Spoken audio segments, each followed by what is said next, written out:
રાજકોટના હરિહર ચોકમાં આજે વહેલી સવારે વોકડાનો એક સ્લેબ ધરાશાયી થયો।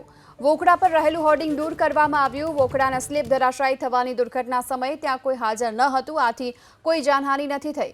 હાલમાં તો આ દુર્ઘટનાને પગલે રાજકોટ મહાનગરપાલિકાએ તાત્કાલિક અસરથી વોકડા પર ભરતી ભરી દઈ પાપ છુપાવવાનો પ્રયાસ કર્યો।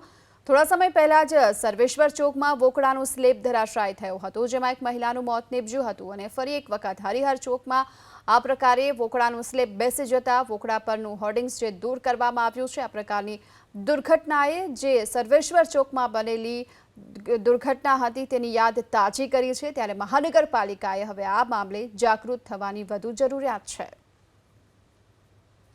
તો રાજકોટમાં સ્લેબ ધરાશાયી થયાની આ જે ઘટના બની છે હરિહર ચોકમાં, વોકડા પરનું રહેલું હોર્ડિંગ્સ હાલ તો દૂર કરી દેવામાં આવ્યું અને વોકડાના સ્લેબ ધરાશાયી થવાની આ જે દુર્ઘટના બની છે એ સમયે કોઈ ત્યાં હાજર ન હતું અને તેના કારણે કોઈ જાનહાનિ નથી થઈ।